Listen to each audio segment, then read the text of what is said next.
All right. Well, I think I've got one more for you here, and then I will turn this over to the fine folks who are running this. As I said, those of you that were signing on earlier, I'll just repeat myself. Yeah, my two children both have cystic fibrosis, so obviously this is a community and a cause that is close to our hearts.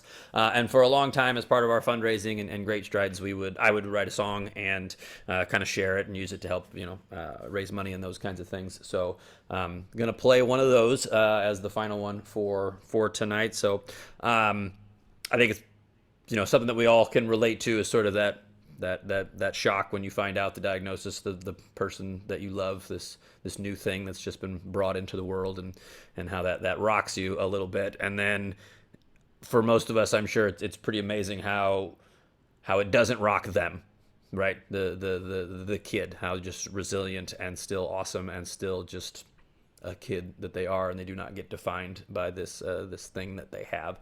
And my oldest is 10 now, and I've been seeing it for a decade, and some of you have been doing it much longer than that. They're pretty amazing people. So anyway, this is a song about that. Again, I hope you guys all have a wonderful time this evening. Thank you so much for joining in. Yeah, thanks.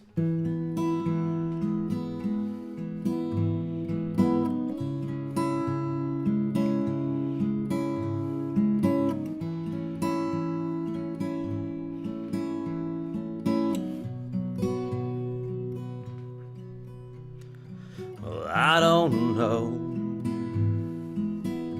how the story will go, or the best road for you. We make it up as we go. You will decide on your own what will stay and will go of every seed that's been sown. I wish that I knew more. Still, I'm sure that you won't break down like I did when my legs straight gave out. Without an answer or fix, I cried out for you. But this is not my story. Before you even talked, you told me, Daddy, it'll take more than this to slow me down. And as I watch you become you, I try to see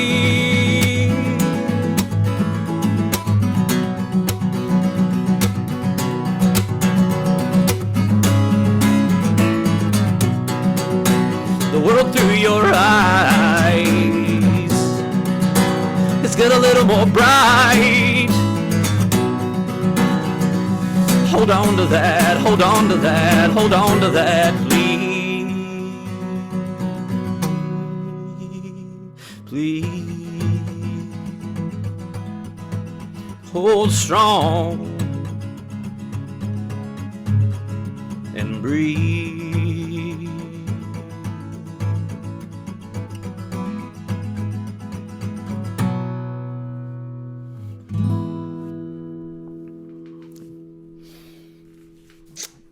All right.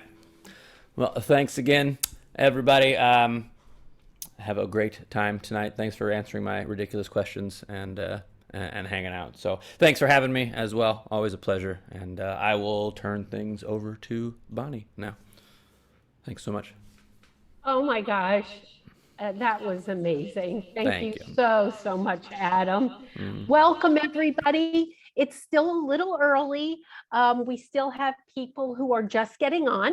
So why don't we wait about 5 minutes for everybody to get on? And in the meantime, if you want to go and join us with your favorite beverage, or just walk around the house, or just stay on and scroll through the participants, we will be back on and getting started in about 5 minutes.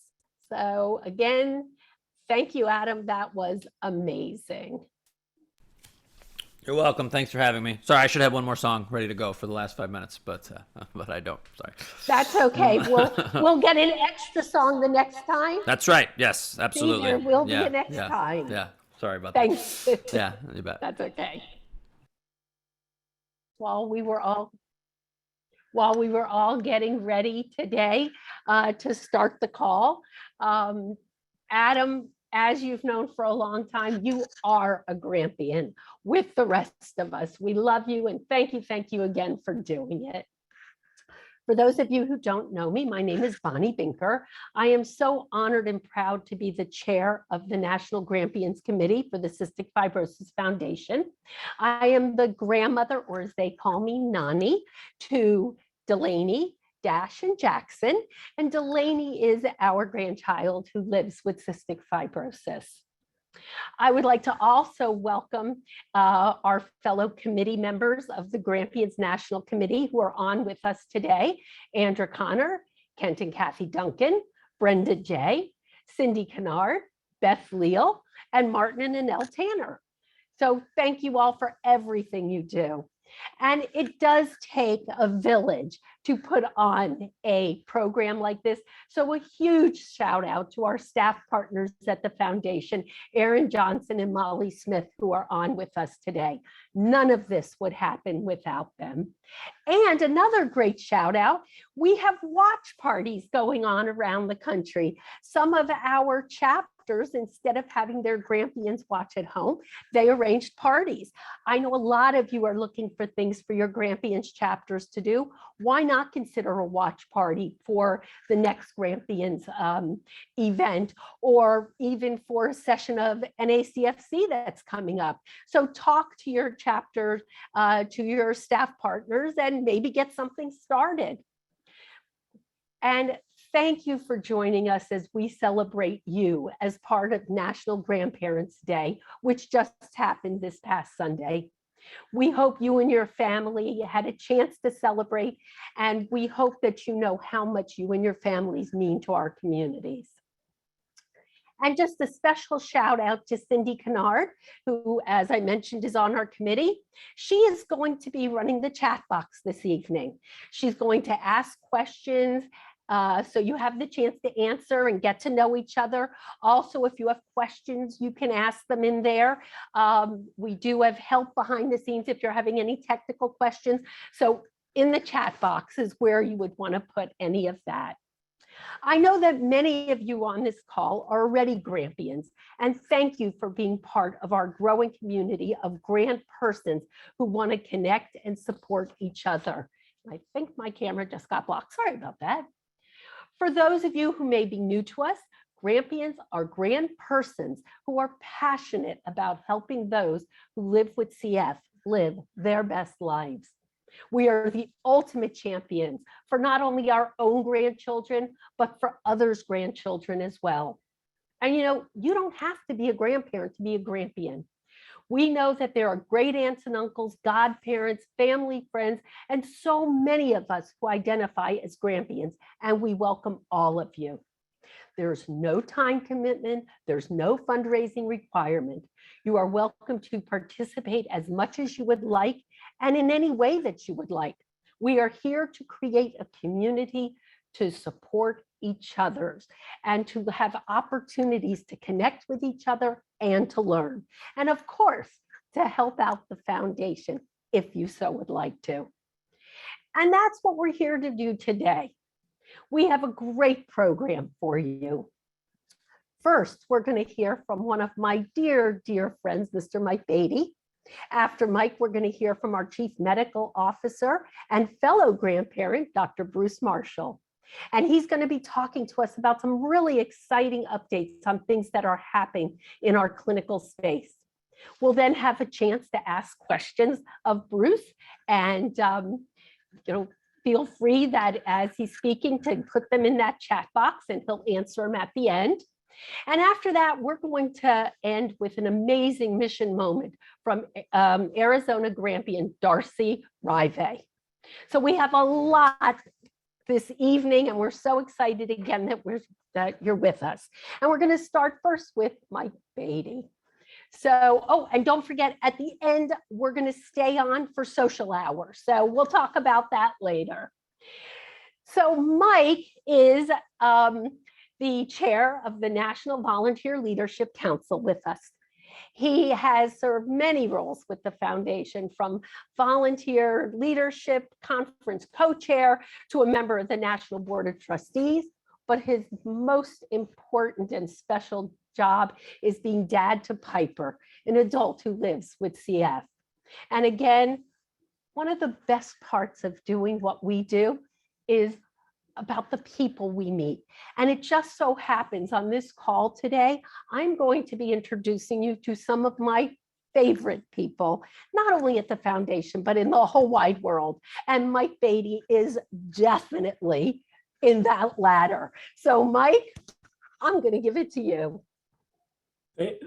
Thank you so much, Bonnee. And let me join Bonnee in saying, thank you for joining this phone call, and thank you for all that you do for cystic fibrosis. As I am prone to do, I have some remarks that I had prepared, and I've decided to switch from that and do something different. What I wanted to say is that Grampians are truly unique. They're unlike any other organization that exists within the foundation. And as Bonnee said, you don't need to be a grandparent in order to be a Grampian. All you have to do is display the personality of a grandparent, which would mean that you would be prone to spoil a child with CF whom you love. Now, I said that, and then I thought about that, and I said to myself, you know, Mike, it's really not true. And I want to tell you the reason why it's not true, that they're just prone to spoil. Because a little bit of honesty here, Piper, when she was a young child, was incredibly adept at manipulating any babysitter that happened to come to the house. And she was certainly not above doing it by utilizing cystic fibrosis as the vehicle. I could give you a dozen examples, but two that just popped to mind would be Piper saying to the babysitter, no, that's not the way you do physical therapy. What you do is you gently tap, just gently tap. Or she would say, you know, Dr. Accurso tells us that there is no such thing as a bad calorie. So I really would like to have ice cream for dinner tonight. And it's just fine. I know my parents won't mind. She would do all sorts of things like that. And you know, I want to say that as we raise money for cystic fibrosis, as we go and do these things, it really is wonderful to have the image of the CF child as being this phenomenal person with just a bad cough. You know, but the simple fact is they are kids just like anybody else. I remember having a conversation with one mother at an event that was held where all the CF parents got together.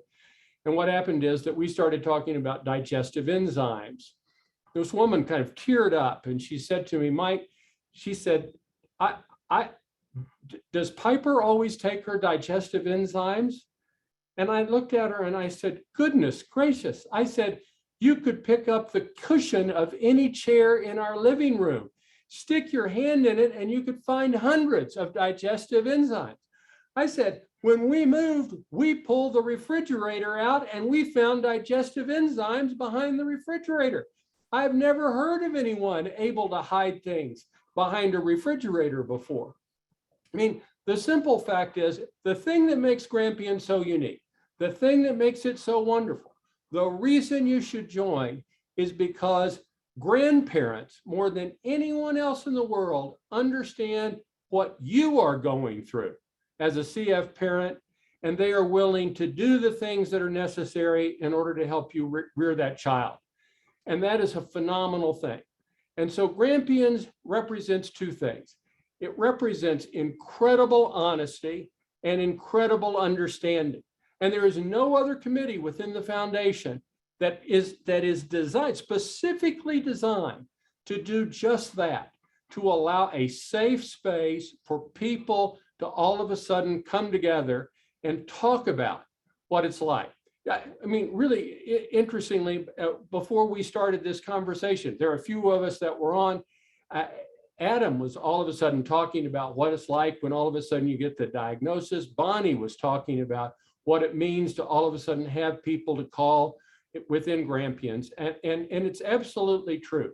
It is the greatest organization within the foundation, to simply be honest. And having said that, let me just add, if for no other reason than the fact that Bonnee created the best lapel pin of any organization within the foundation, you should join Grampians. You should be proud to be a member of Grampians, and you should be willing to trade your Grampian pin only for an awful lot of swag that would otherwise not be available to you. So that's my suggestion. Now then, having said all that, I want you to know that I really want to add two additional things. One is, first of all, just about Bonnee.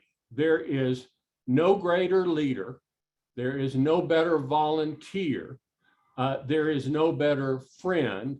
There is no harder worker within the foundation than Bonnee Binker. You all are blessed to have Bonnee. She incidentally, as the person who is in charge of the volunteer leadership group, Bonnee is the person who all of a sudden created Grampians.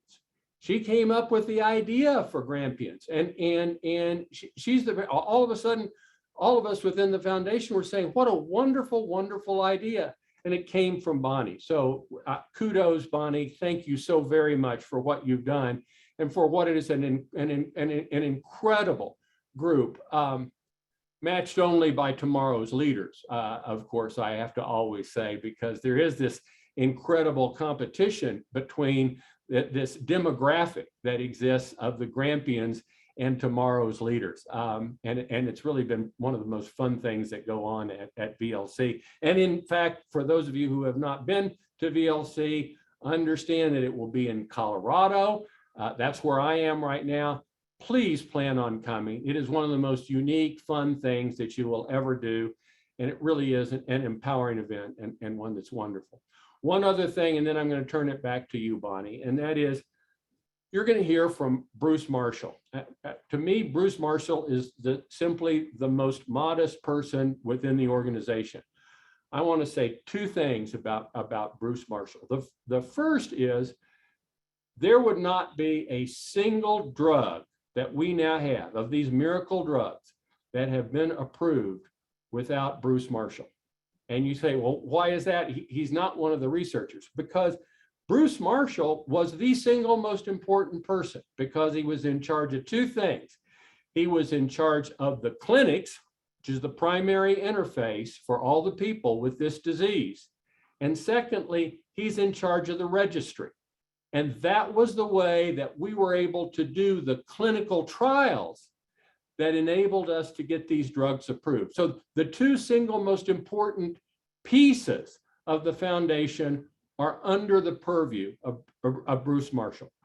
And secondly, if you don't believe that that's enough to say that Bruce Marshall is incredibly, incredibly important, let me close with this one additional fact. Mike Boyle is a wonderful person. He is a great president. But when he was the head of the adult cystic fibrosis clinic at Johns Hopkins, the only person that it was critical to keep happy as the director of a clinic was Bruce Marshall. So he is responsible for training Mike Boyle. I give him full credit for that. And Bonnee, you couldn't have a better person speak to you this evening than Bruce. Completely separate and apart from any grandchild he might have or pictures he might show. I want you all to please enjoy what I know will be a phenomenal presentation. So Bonnee, I'm going to turn it back to you. Thank you for the opportunity to speak to everyone tonight. I love you all. And once again, thank you for everything that you do for this foundation. Well, Mike, first of all, thank you for those kind words. It takes a whole committee to create what what we've done. So, and it takes a foundation who values generations in a family to put their money where their mouth is. The fact that they, I don't know any other organization, frankly, who does that, who has taken grandparents and other loved ones and have created an organization within the organization, that they put their time and their sweat and their energy all across this country. So again, thank you, Mike. And I agree everything that you said about Dr. Bruce Marshall. Before I read his biography, which I'm going to read word by word because I can't leave anything out, I'm going to add my personal about Bruce. I don't know if he remembers how we met, but I'll never forget how we met. We were having some concerns about the clinic Delaney was originally at when she was a baby, and I didn't know what to do about it. And it was suggested to me that I call Dr. Marshall at the foundation. And here I am, kind of new to all this, and I'm thinking, well, why would he answer my call? Well, you know what? He did answer my call and agreed with my concerns and looked into those concerns. And I knew from that moment on that I had met an extraordinary individual and knew that we really were part of something special when it came to the foundation. So with that, I am so excited to introduce all of you to Dr. Bruce Marshall. Bruce is the Executive Vice President for Clinical Affairs and Chief Medical Officer at the Cystic Fibrosis Foundation. He joined our organization back in 2002, and he directs the clinically related activities of the foundation, including the Care Center Network, quality improvement, clinical practice guidelines, the Patient Registry, and educational resources. You now see why I'm reading this to you and not doing it by memory. He was tenured faculty member at the University of Utah School of Medicine, where he served as the founding director of the adult CF program from 1989 to 2002. But I think his best title is the one that he recently got when he became a grandfather, which, Bruce, I want to know what you're being called, because that's really important for new grandparents. And it's to now 1-year-old McKenna. After we hear from Bruce, we'll have a chance to ask him some questions. Feel free again to put your questions in the chat box, and we'll be sure to get back to them. And with that, Bruce, thank you so much for being here. I'm going to pass it to you. Well,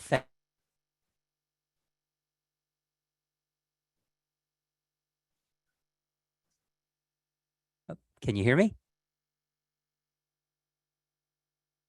Can you hear me? Yes, we can hear you. Terrific.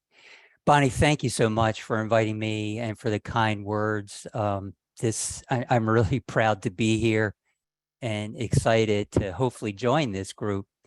And Mike, very much appreciate your kind words. I'm going to cede 5 minutes back to you so you can keep making up those stories about me. But again, appreciate those kind words. Okay, like any upstanding Grampian, I'm gonna start the show with a few family photos. So if I could have the next slide. Bonnee mentioned McKenna. Here she is at 6 months with her dad, our son, Kevin.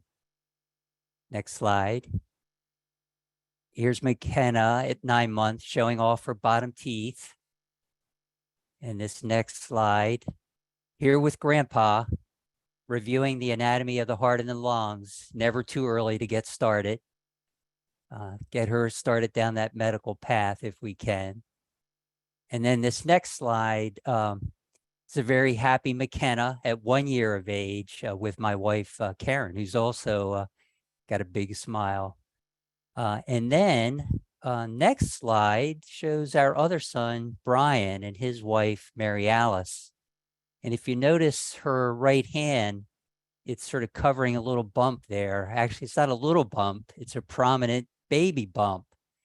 So we're anxiously awaiting a second grandbaby, another girl, due about a month from today. So we're really excited to be grandparents. And this next slide, I really like this quote from Margaret Mead, the American cultural anthropologist. And I'll let you read it.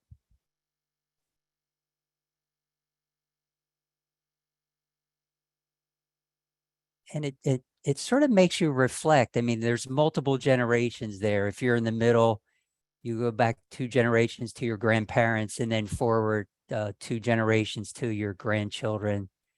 My grandfather was born in 1901. McKenna was born in 2021. I mean, it's just incredible to think about that.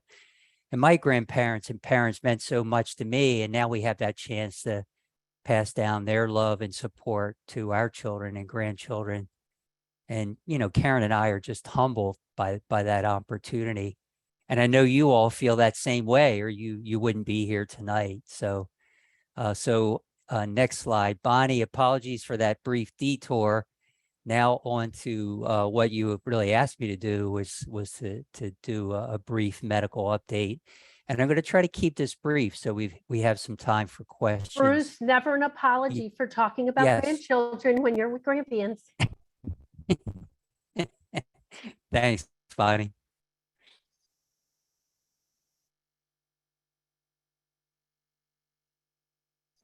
So I'm going to touch on 3 topics here. First, I consider CF, which I think is what relates to the new therapies, the CFTR modulators, and then close just briefly to talk about current and emerging challenges that we face as a community. So next slide.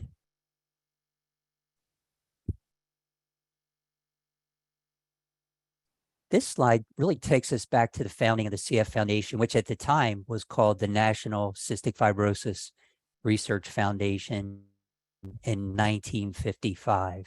And here you see a family affected by CF. And I don't know if you can read this, but on that poster that they hold, it says a major killer of our children, cystic fibrosis, a major killer of our children. And indeed, at that point, the life expectancy was less than 10 years of age. It was terrible and impacted so many families. Next slide, please.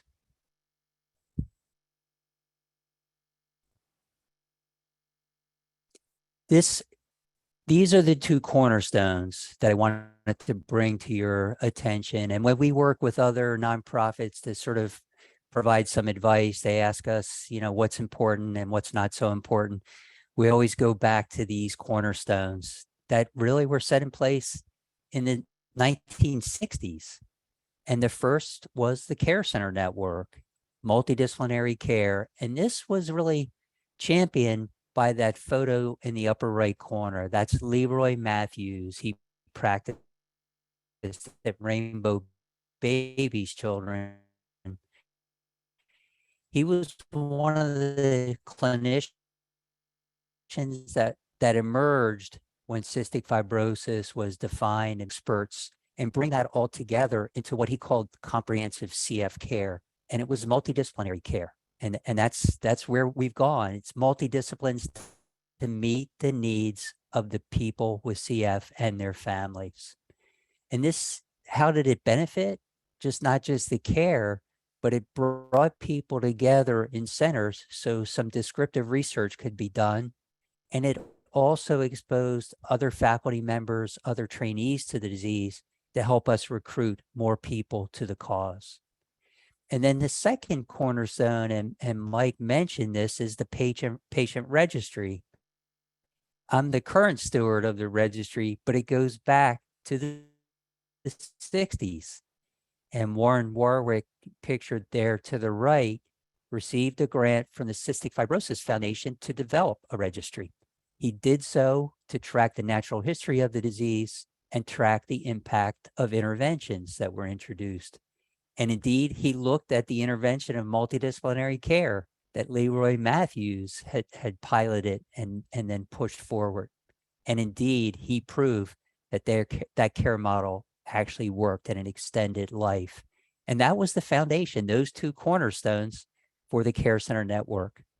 A lot happened between then and now, and I won't bore you with a lot of the details, but care improved, new therapies came online, pancreatic enzymes, pulmozyme, inhaled Toby, azithromycin, hypertonic saline, and others that I won't go into. But the next slide, I want to fast forward to the present. And you can skip this next slide and go to the one after that. So this is sort of current status of our CF Foundation Care Center Network, and it's an accredited care center network. Peer directors from across the country conduct site visits for the foundation. They come back together, critique the programs, offer advice for improvements, and that's the way it works, constant improvement. This map shows where we have accredited pediatric, adult, and affiliate care programs across the country. We built out the adult care model based on the success of the pediatric care model, and it wasn't easy. Most internists and pulmonologists didn't know anything about CF, and that includes me. I went through training and had no exposure to CF. But at this point in time, I think it's fair to say the quality of care for adults with CF rivals that of children. And I think we can all be proud of that. Of course, there's always room for improvement, and we constantly try to improve. The next slide shows one of the care teams, and this is the care team from Dartmouth. And I'll let you look at this happy group of people to the left. An amazing team. And then to the right, it's this multidisciplinary or interdisciplinary team. Some people refer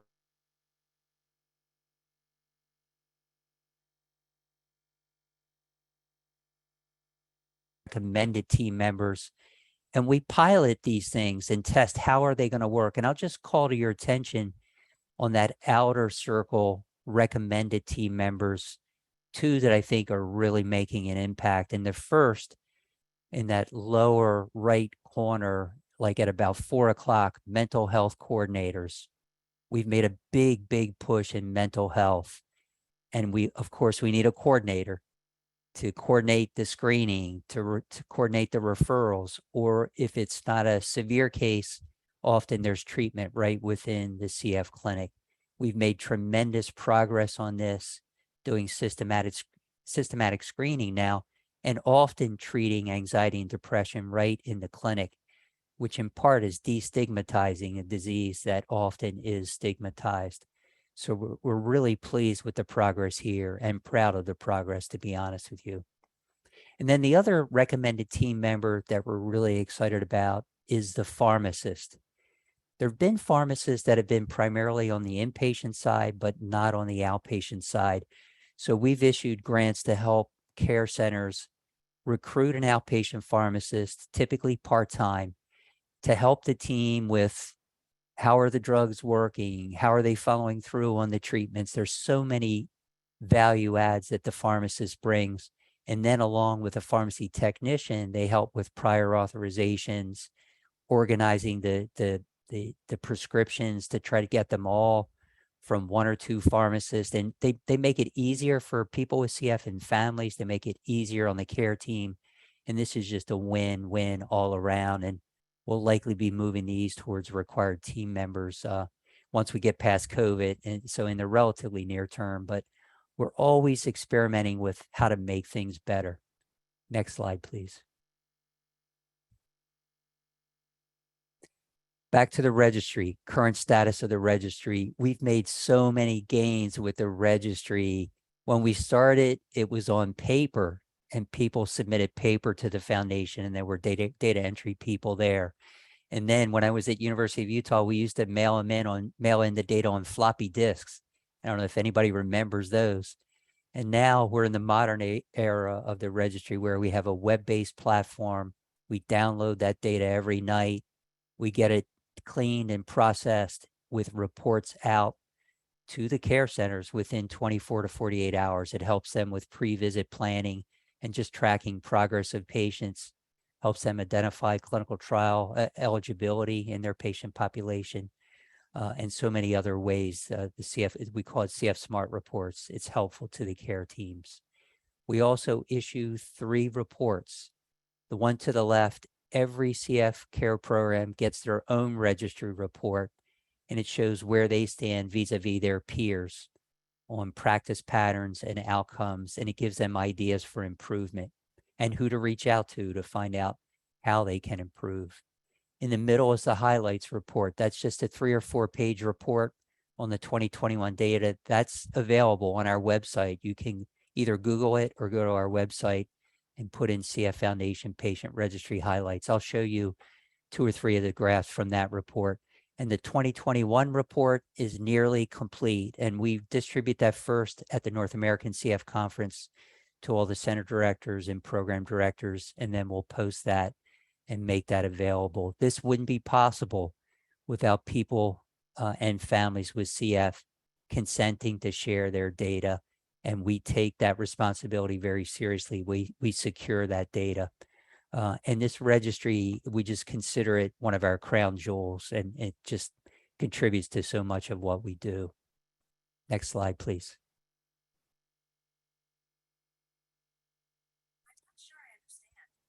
Oops. Oh, Siri thought I was talking to her. Sorry about that. Let me turn my phone off if I can find it. So I'm going to fast forward again to the next slide. And this is just another absolutely key milestone that I think you're all aware of it, but just to reinforce how important it is. And that was the discovery of the CFTR gene. And this is Danny at about the age of 20, looking back at a picture of himself when he was 4 or 5 years old on the cover on a prestigious medical journal, Science. And this is where there were the reports of the cystic fibrosis gene called the CFTR gene, the CFTR protein, and the major mutation, the Delta F508. After this was published in, I would say the next 5 to 10 years, there was an absolute explosion of research and publications learning about the gene. And now I think over 2,000 mutations discovered. The protein, how it works, proof that indeed it was an ion channel, a membrane ion channel in epithelial tissues that transports chloride and bicarbonate, and how it folds and how it transits to the cell membrane. We learned so much with about the gene and the protein, and this explosion of knowledge really led us to really Bob Bell and Preston Campbell led this effort to reach out to companies that were approaching drug development in a new way using organic chemicals and high throughput screening. If you can go to the next slide. This started in the late 90s, and we didn't see delivery. This was Aurora Biosciences, eventually acquired by Vertex Pharmaceuticals, who kept the program alive. And the first drug came out, it was approved by the FDA in 2012, and it was ivacaftor. It was published in the New England Journal in November of 2011. And it was a game-changing therapy, but it only impacted 3 to 5% of the population that had a particular type of a mutation called a gating mutation.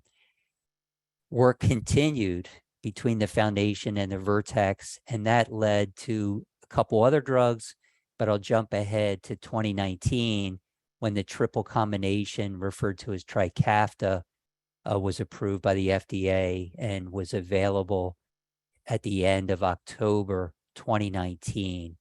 And this was a breakthrough drug because it worked on people with that major mutation, that F5del mutation that impacts it impacts about 85 to 90% of the population that either have 1 or 2 of the F508 mutation. And this we're seeing the impact of this drug in the registry, and I'll show you some of that in the next few slides. If you can move to the next, please. First, this point, and I'm going to show you why I think we are at this inflection point. And you can read the definitions. That second one I like, a time of significant change in a situation, or essentially a turning point. I think that's exactly where we are. So some of the data slides, next slide, please. Median predicted survival, and we measure this in 5-year intervals. If you look at 2007 to 2011, median predicted survival was 38. Now, 2017 to 2021, it's 53 years of age. And what does that mean? It means that people with CF born between 2017 and 2021, we predict that half of them will live to 53 years of age or older.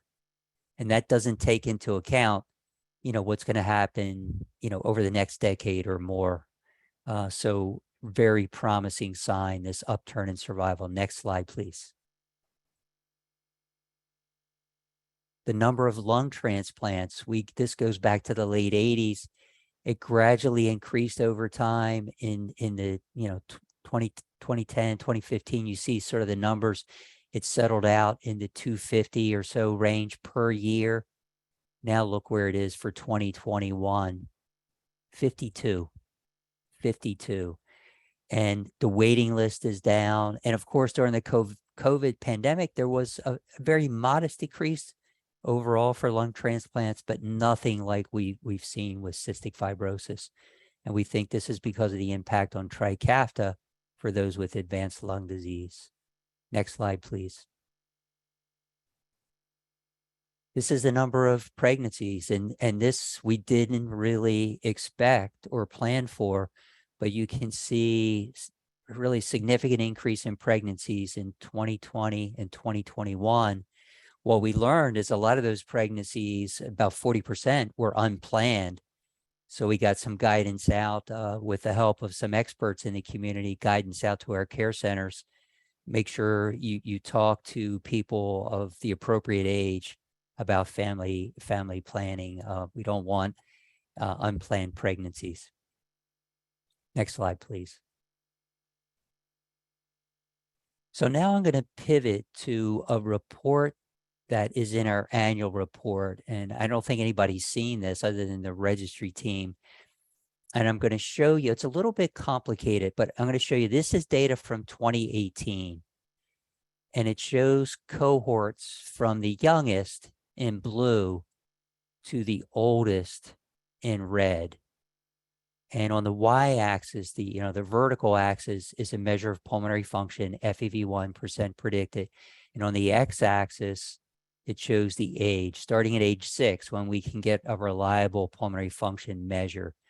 And what you see with each younger cohort, there's a higher pulmonary function, a higher FEV1, but you see the same downward decline in the younger cohorts that you see in the older cohorts. Now let's move to the next slide, which is the 2021 data. It's the same display that I showed you on the previous slide, but look what's happened here. The curves are not following the same pattern anymore. They're splaying out. And we think this portends the future, that we're going to see a lot of heterogeneity in the patient population, based in large part on when these game-changing therapies are started. And we hope to move these down to younger and younger patient populations, as we've done with ivacaftor, now down to 4 months of age. As many of you know, with Trikafta, it's 6 years of age and older. But this graph, to me, was mind-boggling. I mean, it's just blew me away. Next slide, please. So just a couple, 2 or 3 closing slides to think about the future, because we're always planning and trying to anticipate where the needs are going to be. So, when we think about what does the future hold, we're expecting continued growth in the number of adults with CF, and really an aging of the population, and that obviously has implications for the care model. And we do expect, as I referenced on that last slide, more diversity and complexity with evolving healthcare needs in the patient population. So next slide, please. These are some of the emerging challenges in this new era that we're entering. You know, to develop a sustainable care model. Not many people are being admitted to the hospitals now. We don't want the host institutions to back out of CF care, and we're working on that. Coordination, we think, is going to be very important as care gets more complex, more specialists, including primary care practitioners. Coordination is going to be key. Recognizing that people with CF may not be in the clinic as much. They're going to have to take on more responsibility. Capitalizing on technology advances, and we want to update our registry, and accelerating continuous learning and improvement, because a lot of our guidelines may not be relevant anymore. And next slide. Couple other major challenges on this next slide, and these are at the core of where we are, because we don't want to leave anyone behind. And that's developing effective therapies for those who are not eligible or they don't tolerate CFTR modulators. And also to prevent or treat chronic rejection in transplant recipients. People with CF do better than most with other lung diseases, but they don't do as nearly as well as other solid organ transplants. And we think it's due to this, it's called CLAD, a form of chronic rejection, and we're laser focused on trying to address that problem. And of course, addressing racial justice, diversity, equity, and inclusion. This is a responsibility throughout all of healthcare. And I think the next slide is the final slide. And it's going back to Margaret Mead. I can always find a great quotation from her. She was an amazing woman. And she talks about challenges in this way. We're continually faced with great opportunities, which are brilliantly disguised as unsolvable problems. And I think it's fair to say that we as a CF community have actually solved some unsolvable problems. And I'm confident we will continue to do the same moving forward. So Bonnee, with that, I'm gonna turn it back over to you. Well, thank you so much. I can never get enough about hearing about the registry. And I highly suggest, if you've never looked at the registry, there is a Cliff Note version on cff.org. I think we can get that into the chat for you where you can find that. And it's been, especially since now it's not black and white and it's in color and there's graphics. It really is engaging and easy to understand. So if you've not done that, please take a look at it. And just to let you know, Bruce, when you go back to the office, there is a Grampians lapel pin waiting for you on your desk. So welcome to Grampians officially. Oh, thank you, Bonnee. Yeah. I was gonna ask about that, if I could be a Grampian.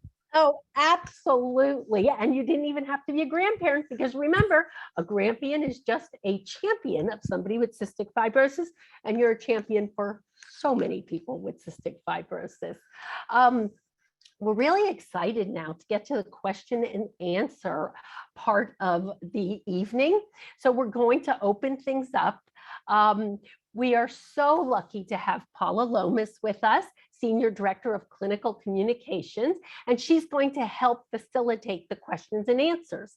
If you have any questions, you can put them in the chat, or you can use the raise hand feature in the reactions at the bottom of your screen, and then we'll call on you and you'll be able to live and in person ask your question. So with that, Paula, thank you so much for joining us. We're excited to have you, and I'm gonna give the mic over to you. Great, thank you, Bonnee. Bruce, that was a great talk. You've already gotten some questions that are put in the chat. Well, people are thinking of some questions. Let's start off with some of them that came in as people registered, okay? So there were a few questions about nonsense and rare mutations, asking if there are any trials that you know of for nonsense and rare mutations that are coming down the pike in the near future. Yeah, it's a great question because it fits in that category, the no one left behind. These are the folks that may not qualify for CFTR modulators. So these other therapies could be very important. On the nonsense mutations, there is some movement there. Actually, Elox is a company that we've worked with, and they just announced the results of a phase 2 trial where they used their drug that works on the nonsense mutation combined with ivacaftor, and it didn't have a significant effect. So it was a negative study outcome, but not to be deterred, because that's just one step in the process. With these drugs, there's definitely a signal in the laboratory, and it may require some additional chemistry to get it exactly right. And that's exactly what happened with the Vertex drugs. Before they were approved, there was just continuous refinement of the drugs. And it's not just Elox. There's Southern Research that has a very robust program on nonsense mutations. And we're really trying to engage on that, because nonsense mutations are not unique to CF. Many other diseases are impacted by nonsense mutations. So anything that we can develop could have a much wider impact than just CF. Of course, we're focused on CF, but we know, like a number of other things we do, it has wider benefit. Thanks, Bruce. Somebody just put in the chat about Orkambi and that being approved just recently for children as young as age 1. So can you Yes. talk a little bit about Orkambi, and then possibly what we think the timeline for other approvals for Orkambi for a little bit younger and Trikafta?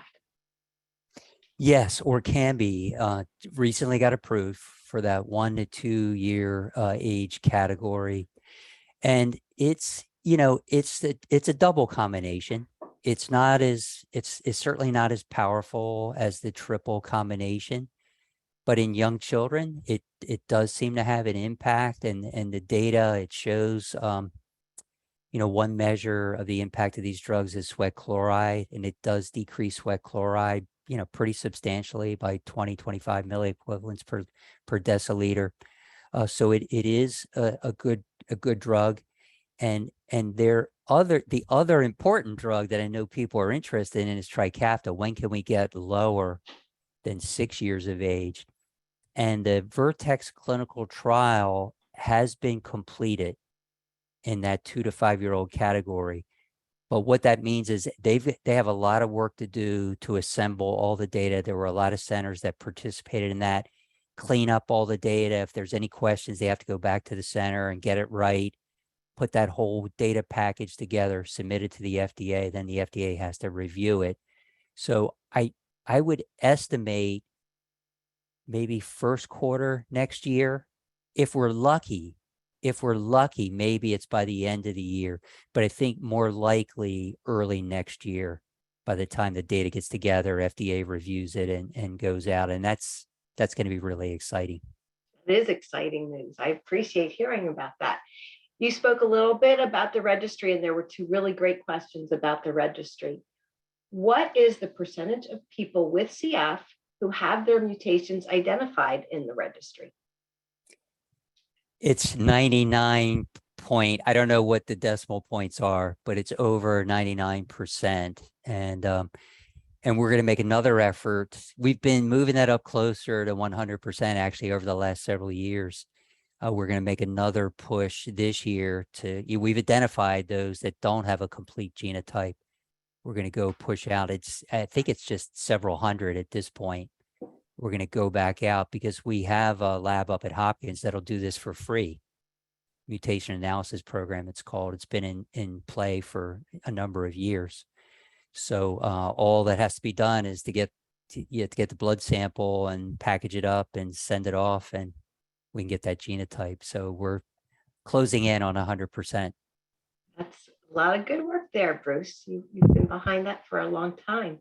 And of course, we know that's so helpful for these. Absolutely. And actually, Gary Cutting, who runs that lab, he tracks the number of people that they've found that would benefit from CFTR modulators. And it's a significant number. That's great. That's great. Somebody asked another great question about the registry. Does the registry contain, solicit, or use any data from countries other than the USA? That's a great question. No, we don't, but we do collaborate very closely with some countries, primarily Canada. We have an ongoing collaboration with Canada and with the UK, both of which have strong registries. We also collaborate with the Europeans, European CF Society. They have a really terrific registry. And the Australians and New Zealanders have registries, and we collaborate with them as well. But linking the data is not easy, and it's important to have a really strong research question and the analytical horsepower to carry it out, to really go through that merger process. A question that came in during registration, and this person says their grandchild has CF. Must their husband or them be a carrier of cystic fibrosis? So if so the child has CF, should their husband or themselves be a carrier of CF? The grandparents, you mean, Right. Paula? Mm-hmm. Yeah, I mean, if they're the grandchildren or the biological grandchildren, one or possibly even both of the grandparents could be a carrier. One of them for sure is a carrier, but it's possible that the two of them, this is a recessive gene where you need 2 copies to actually, show the manifestations of the disease. If you have only 1 copy, you're a carrier. And when you have 2 carriers, then there's a 1 in 4 chance that, the CF gene shows up in that child and has CF.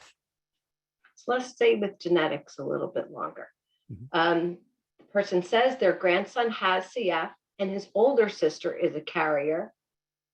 Would she ever come down with cystic fibrosis? No, she wouldn't come down with CF. I mean, there is some data to suggest that carriers, they may have some minor manifestations above the general population, but it's not something that really needs attention. So no, we don't expect they would develop CF. That's good to know, isn't it? We've had a couple of questions again about Trikafta and the side effects of Trikafta. So in particular, are we tracking the side effects, and are people adjusting the dosages when they have side effects? Yes, we don't track the dose adjustments in the registry because it starts to get too complicated and for us to manage that. But there definitely are dose adjustments that the care centers are making if people have side effects. And we are hearing about side effects, and this is really the sponsor, Vertex's responsibility to track these side effects, and they have ways to do that. We worry about the liver. There can be liver toxicity. There's some other things that happen less frequently. There've also, and I think people are aware of this, issues with mental health, and it's difficult to tease that out, especially during the pandemic when there's so many other things going on. What could be related to the drug and what is just, what's happening in general. But there have been some cases where we've talked to care center team members, and there's a pretty strong case where the side effect showed up, the drug was taken away, it improved, there was a re-challenge, the drug was restarted, the same side effect came back, it went away again. So this is a significant challenge, and we need to follow through on this.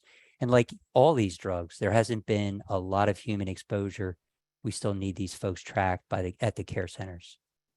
We've had a couple of questions about reducing therapies as a result of the positive effects of the modulators. Can you speak to the protocols that we've had and what we've learned? Yes, I actually have some news, but I can't share it. I can't share it yet.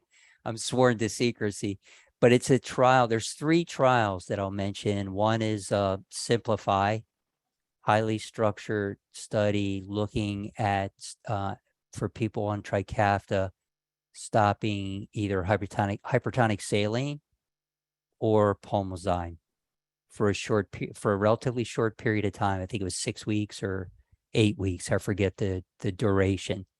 And we're just learning about the results of that. And then there's a Hero 2 trial. This is more self-reporting, and that data will be linked on what therapies were stopped. That data will be linked to the registry data. And then in the UK, there's a registry-based study on withdrawing therapies. And we're excited about this. The treatment burden, as many of you know, is enormous. And if we can start to pare back these therapies, that would just be wonderful. So here's the last question. And then I will like to tell that we will get back to those questions that we didn't get to. We will get back to them directly.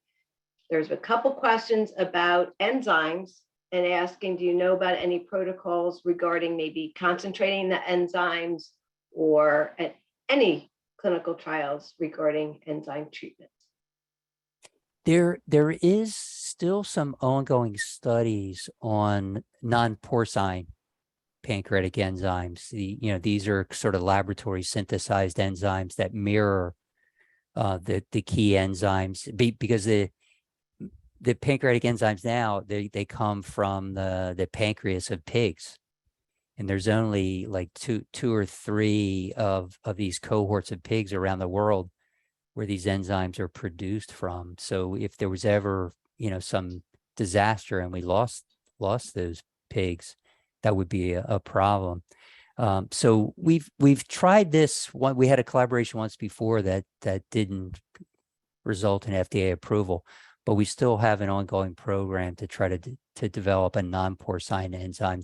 That's the only one that I'm aware of that's ongoing. Thank you, Bruce. I think we turn it back over to Bonnee. Is that correct? That is correct. Thank you so much, Paula, for organizing those questions and for everyone who asked the questions. And again, if your question wasn't answered, we will be sure to get an answer to you. If you still have questions while we're still on this evening, get them in the chat box. We will get them to either Dr. Marshall or to Paula, who can also help answer them. And even when we're all talking later, if you come up with them, we will get them to the right place. So with that, I'd like to thank both of you so much. Bruce, again, congratulations on baby number 2 coming. I mean, just such great news. And thank you for that huge smile on your face when you told us that you couldn't tell us the results of the Simplify or any of those, because anything to help simplify life. I know we're now all just going to be waiting to hear, but the smile tells a million stories. Yes, it does. It does. And I won't say any more. No, you don't need to say any more. If we know there's simplification in the future, oh, please.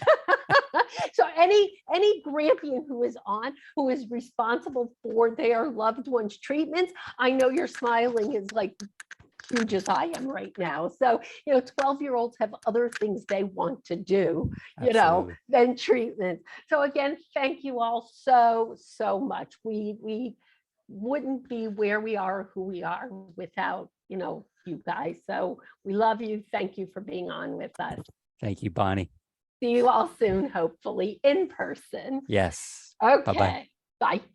And next, we are so excited that we have this incredible, as we call, mission moments here at the foundation, when we all just take a moment to really hear stories that make us say, wow, we're in this together for a reason. And we have one of those to get today for you. Darcie Revay is a Grampian from Tucson, Arizona, and works as a certified pulmonary function technician at Tucson Pediatric CF Care Center. She has an amazing and interesting story to share with us because not only is this profession, but she has a grandchild who has cystic fibrosis. Darcie, I heard you're having some computer problems and you're joining us by phone, so I hope you can hear me. I can. Excellent. Thank you And so, I can so. see Oh, you as there, well. we can see you. You can see me, right? Okay. I can see you. So I'm glad the phone worked out. Thank you so much for joining us today and can't wait to hear your story. Thank you, Bonnee. I'm really happy to be here this evening. And as Bonnee mentioned, my name is Darcie Revay, and I live in Tucson, Arizona, and have had a long connection with CF. And so that's what I'm going to kind of share with you tonight is just how my connection to CF has changed over the years, which is kind of unique. When I was in elementary school, my mom actually in 1975 opened the Cystic Fibrosis Center here in Tucson, along with Dr. Lynn Taussig. He was quite a big influence in CF a long time ago, and she was here to help him open our CF Center in Tucson, which meant in elementary school, I went to a lot of CF events, which oddly enough used to include CF Christmas parties, all of those things that we no longer can do. But I got to know quite a few of the CF patients as a child, and got close to them. And then in 1991, I actually took a job in the pediatric pulmonary lab and became part of the CF Cares team myself. And then got a new perspective on what the CF families went through. For a very long time, CF patients were in the hospital quite often for long periods of time. So I got to see them quite often and got to build some nice relationships with those patients. Obviously, we didn't have quite the success we do now, so that, was kind of hard and joyous at the same time. I've had the pleasure of working with an amazing CF team. They not only take pride in providing the best care they can for our patients, we work very closely together to do that with the multidisciplinary team, as Bruce mentioned. But they've also been very instrumental in research in CF. And from the time I've started, I've only heard about working for a cure. So I'm very proud to be part of that team. And then my connection was like a kick in the gut. And in March of 2021, when my granddaughter was 10 days old, my son and his wife got to meet with their pediatrician and learn that my granddaughter has CF. And even though I've heard all these talks like Bruce gave, my brain sure went back to what CF has been all my life, and that wasn't as optimistic as what we have now. So my son and I and my daughter-in-law decided we were going to be angry, we were going to be sad, and we were going to feel all those emotions that all of us have felt when we got that diagnosis. And then we were going to pick up and we were going to figure out how we were going to do the best for Rosa. We weren't going to dwell in those. We have moments of those, but we sure are going to look towards the positive. So as you all know, that first CF appointment for families can be very overwhelming. I will say the one benefit is they got to be there, and I kind of already had an inside knowledge to answer questions when we went home. But they sure went in and got a crash course of what CF was in about 2 hours. So they left there a bit overwhelmed. And I have to say, I actually left that appointment with hope. And it was hope I wasn't really expecting to feel after that appointment. I was really nervous about it. I was feeling very overwhelmed. And I left with hope. And I stopped and thought about the families that were in that clinic in the 1970s with my mom and Dr. Taussig. And they definitely didn't get the same hope we did. And so I'm thankful for that. And that's because of the research and the registry and all of those things we just heard about. So thanks to being diagnosed at 10 days, she got to be able to start enzymes. So newborn screening was a huge thing, because without that, she would have had more chance for failure to thrive. And being able to start that on day 10 and figure out how to give a 10-day-old applesauce with enzymes was fun, but she was a champ and did it. So it's overwhelming for these families. And sometimes as care centers, we think we understand that, but I learned that we really don't feel it the same way as these families do. What I have to say, though, is we are super excited right now because of what Bruce mentioned about the Orkambi. Rosa qualifies for Orkambi, and she will be starting it soon. And I can't tell you how excited we are because she has definitely given us a run for her money with her lungs. And I hope this will be the thing that helps us stay on track. Just remember that as Grampians, we are vital to not only to our family, but to the care center, because the care center puts forth a lot of things that we want our families to do. There's a lot of treatments that these kids have to do to keep that survival rate going, and family is part of that team. And so being a grandparent and being a grandparent that's going to be there and help is helpful, even if it's just support from the phone. And it really does mean a lot to the families, and it means a lot to the care centers to know that our families have support. So I want to thank you all for allowing me to share my story. I never thought I would be part of this community, but over the years, I know that I am in really good company because CF families are pretty amazing. And so thank you again for allowing me to talk to you tonight. And I look forward to getting to know all of you.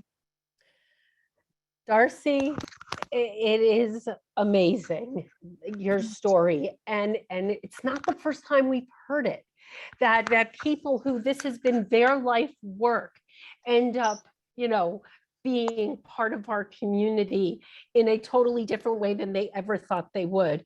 And when you said about how that first, those first few days, the sadness and the anger, I think that's something we can all relate to. And we all had to make that decision. You have two choices. You can let that anger overwhelm you and that sadness just take you, and you can sit in a corner and cry, or you can say, we were meant to be part of this story. There is a reason that this has happened, and we're going to go and attack it head on. And I think so many of us, most of us who are on this call and are Grampians or are thinking of becoming Grampians, it's because we said we are not going to allow CF to beat us. It's just going to become part of our story.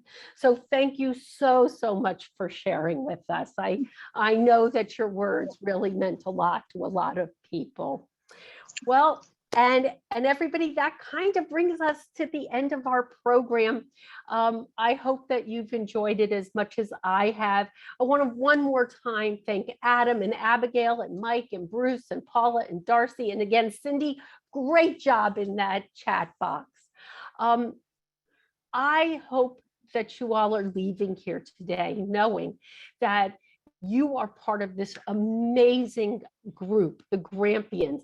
We are all just, grandpersons who are here to support each other and engage with you and learn with you.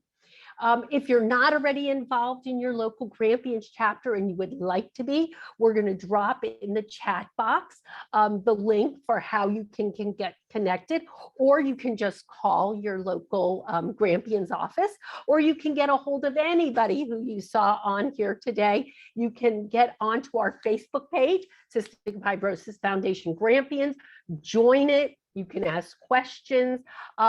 You can find me personally on Facebook. It's under Bonnee, Bonnee, Axler Binker, Binker. You can always message me and I can get you connected to your chapter or just help you with any questions you may have. Don't go anywhere if you don't want to, because we are going to turn everything over into a social hour. The members of the committee are going to stay on. You can ask questions. You can just talk. be part of a more of a nice evening. And again, thank you for joining us. If you have to leave us, can't wait to do this again. And happy Grandparents' Day. So have a great evening.